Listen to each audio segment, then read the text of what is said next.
आपके जीवन में कई सारी परेशानियां होंगी जिससे आप चिंतित हो जाते हैं, पर आप उन परेशानियों को भूल जाइए और उन चीजों की तरफ ध्यान दीजिए जिनसे आप खुश रह सकते हैं। हर व्यक्ति के जीवन के दो पहलू होते हैं, एक वो जहां वह चिंतित होता है और दूसरा वह जहां व्यक्ति खुद को खुश रख सकता है। चिंता को दूर करने का सबसे अच्छा उपाय है कि हम चिंता को ही भूल जाएं और सदैव खुश रहे। यदि आप भी इसी तकलीफ से गुजर रहे हैं तो हम आपकी तकलीफ को समझ सकते हैं। हम आपको चिंता को दूर करने के कुछ ऐसी बेहतरीन उपाय बताएंगे कि जिससे आप चिंतित होना ही भूल जाएंगे और सिर्फ अपनी जिंदगी में खुश रहेंगे। तो चलिए अब हम आपका कीमती वक्त बर्बाद किए बिना आपको इस कहानी के माध्यम से उन तरीकों के बारे में बताते हैं जिससे आप चिंतित होना भूल जाएंगे, क्योंकि खुश रहना सभी लोगों का हक होता है। एक बार की बात है, एक युवा बौद्ध भिक्षु था जिसके मन में नकारात्मक विचार आ रहे थे। न चाहते हुए भी उसके मन में तरह तरह के गलत विचार आते रहते थे। उनका स्वभाव बहुत चिड़चिड़ापन हो गया था।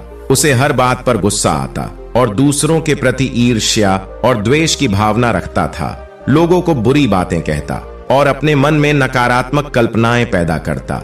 वह इन सब बुरी आदतों से तंग आ चुका था। उसने कई तरह की कोशिश की और अपने आप में इन बुरे विचारों को दूर करने के लिए बहुत प्रयास किए, लेकिन कोई भी तरीका काम नहीं कर रहा था। आखिर एक दिन वह परेशान हो गया और उसने अपने गुरु के पास जाने का फैसला किया। गुरु बहुत ही बुद्धिमान और आत्मज्ञानी व्यक्ति थे। युवा साधु ने गुरुदेव से पूछा कि गुरुदेव, मैं मन से नकारात्मक विचारों को कैसे दूर कर सकता हूं? गुरुदेव ने उत्तर दिया कि नकारात्मक विचार बादलों की तरह होते हैं जो स्वच्छ आकाश को फीका कर देते हैं।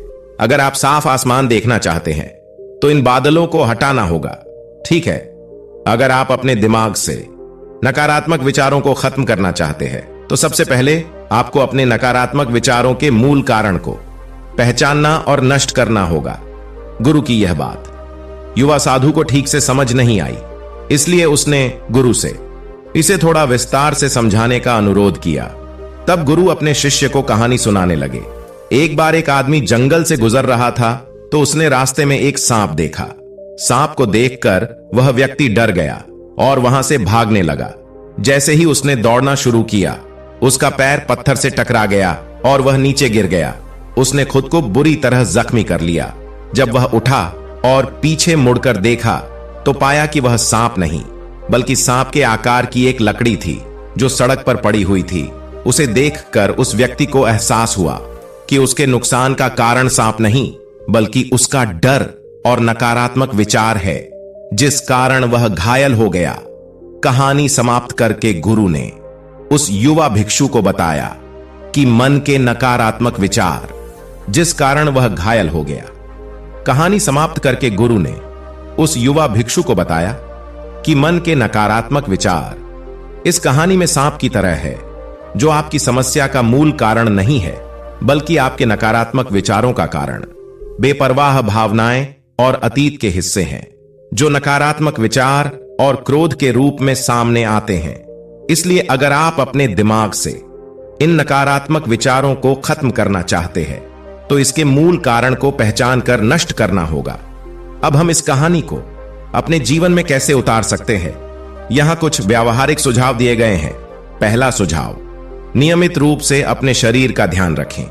अधिकांश लोग अपने मानसिक रूप को उनके शारीरिक रूप से अलग कर देते हैं।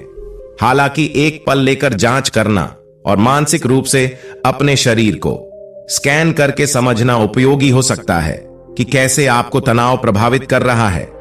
अपनी पीठ पर लेटे या फर्श पर अपने पैरों के साथ बैठें। अपने पैरों की उंगलियों से शुरू करें और अपने सिर तक काम करें और ध्यान दें कि आपका शरीर कैसा महसूस करता है और कहां तनाव है। उनमें कुछ भी बदलने या उन तनाव क्षेत्रों को ढीला करने का काम नहीं करें, सिर्फ उनसे अवगत हो जाए। कुछ मिनटों के लिए लेटकर आराम करें और ऊपर से नीचे तक अपने शरीर के सभी क्षेत्रों में सांस लें। दूसरा सुझाव, दिमागीपन का अभ्यास करना है। अपने विचारों और भावनाओं से अवगत रहें और देखें कि आपके अंदर क्या चल रहा है और आप अपने आसपास की घटनाओं को कैसे संसाधित करते हैं। अपने जिद्दी दिमाग में आने वाले हर नकारात्मक विचार की जड़ का पता लगाने की कोशिश करें। तीसरा सुझाव, अपने अतीत की बुरी यादों और घटनाओं को स्वीकार करना। अतीत की नकारात्मक घटनाओं के कारण आपके लिए वर्तमान में जीना भी मुश्किल हो सकता है। परेशान करने वाली यादों के कारण आपके लिए सोना या दिन गुजारना भी मुश्किल हो जाता है। आपके जीवन में कोई समय ऐसा जरूर आएगा जब आपको अपने अतीत को भूलना ही पड़ेगा, नहीं तो आपका अतीत ही आपके भविष्य की कहानी को लिखेगा, और ऐसा आप कतई नहीं चाहेंगे। यह सब जानते हुए भी हम जिस तरह से सोचते हैं, बात करते हैं या इस दुनिया को देखते हैं, उसमें हम हमेशा अपने अतीत से प्रेरित होते हैं, या सच कहा जाए तो अपने अतीत को धो रहे होते हैं। अतीत की यादों से घिरे रहने की समस्या को मैनेज करना बिना अंत का अता पता चले किसी तनी हुई रस्सी पर चलते जाने के समान है। अगर आप घटनाओं को क्रम से देखें और अपने दिमाग को खुला रखेंगे तो यह संभव है कि आप अपने अतीत को अपने अस्तित्व के एक हिस्से के रूप में स्वीकार कर सके। आप ऐसी नकारात्मक आदतों को पीछे छोड़ सकते हैं जो आपको उन सपनों से बांध के रखती है जो कभी पूरे नहीं हुए, या फिर उन वादों की याद दिलाती रहती है जो तोड़ दिए गए थे। चौथा सुझाव, आभारी होना।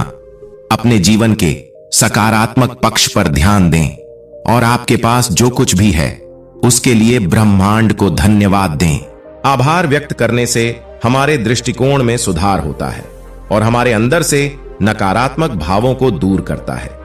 पांचवा सुझाव, जो लोग आपको तनाव देते हैं उन लोगों के साथ अपने संबंधों को कम करें। अनुसंधान बताते हैं कि जो लोग जीवन में बड़े तनावों का अनुभव करते हैं, जैसे अपने साथी या नौकरी का नुकसान, अगर उनका मित्रों और परिवार का एक बड़ा नेटवर्क है जिन्हें वे आसानी से आकर्षित और उन पर भरोसा कर सकते हैं, ऐसे लोग अधिक आसानी से इस कठिन समय से जीत पा सकते हैं। अपने जीवन का अधिकांश समय अपने जीवन के सकारात्मक बलों पर खर्च करें जो आपकी सराहना करते हैं, मूल्य देते हैं और आश्वस्त महसूस कराते हैं और आपको अपना सबसे अच्छा करने के लिए प्रोत्साहित करते हैं। अगर आपके जीवन में कोई आपको हर समय तनाव देता है तो शायद आप उस व्यक्ति के बिना ही बेहतर कर सकते हैं। बेशक आप एक तनाव उत्प्रेरक सहकर्मी को दूर रखने में सक्षम नहीं हो सकते, लेकिन आप निश्चित रूप से दैनिक आधार पर तनाव देने वाले लोगों के साथ अपने संबंधों को कम करने की कोशिश कर सकते हैं। नकारात्मक और अपर्याप्त महसूस कराने वाले व्यक्तियों से बचें। नकारात्मकता तनाव को जन्म देती है। अपने जीवन में नकारात्मक लोगों के साथ अपने संपर्क को कम करने की कोशिश करें। जो लोग आपका समर्थन नहीं करते, अकेले रहने के बजाय उनके साथ रहने की तुलना में आप अधिक तनाव महसूस कर सकते हैं। छठा सुझाव, विशेषज्ञों की मदद लें। तनाव से स्वयं निपटने में कठिनाई आ सकती है, जरूरत पड़ने पर मदद लेना ठीक होता है। अपने चिकित्सक से उस तनाव के बारे में बात करें जिसे आप महसूस कर रहे हैं और उन्हें बताएं कि यह आपको कैसे प्रभावित करता है। सातवां सुझाव, अपने और दूसरों के प्रति दयालु होना, क्योंकि नकारात्मक विचार आत्मदुष्टता और आत्मतुलना से उत्पन्न होते हैं। हम अपने भीतर करुणा लेकर अधिक सकारात्मक और संतुष्ट जीवन जी सकते हैं। संक्षेप में यह कहानी हमें सिखाती है कि नकारात्मक विचार हमारी समस्याओं का मूल कारण नहीं है। असली समस्या हमारे भीतर गहरी है। इन विचारों के मूल कारण की पहचान करके हम विचारों को अपने दिमाग से बाहर निकालना शुरू कर सकते हैं और अधिक सुखी और शांतिपूर्ण जीवन जीते हैं। हमेशा याद रखें, कहानी में इस सांप की तरह हमारे अधिकांश विचार केवल एक भ्रम है। हम अपने दिमाग में क्या बनाते हैं, दूसरा पूरा हुआ तो तीसरे की तरफ, और इस तरीके से वो अपने लक्ष्यों को पाने के लिए जिंदगी भर गोल गोल घूमता रहता है। इसीलिए जो व्यक्ति अति महत्वाकांक्षी होता है, जिसने बड़े बड़े लक्ष्य बनाए होते हैं, वह वर्तमान में कभी रह ही नहीं पाता। उसका मन सदैव भविष्य की योजनाएं बनाने में ही व्यस्त रहता है। उसका शरीर तो वर्तमान में रहता है, लेकिन मन भविष्य में ही रहता है, जिससे मन और शरीर के बीच दूरी पैदा हो जाती है और वह तनाव भरी जिंदगी जीने लगता है। अपनी जिंदगी में लागू करें। सुनते रहिए। धन्यवाद।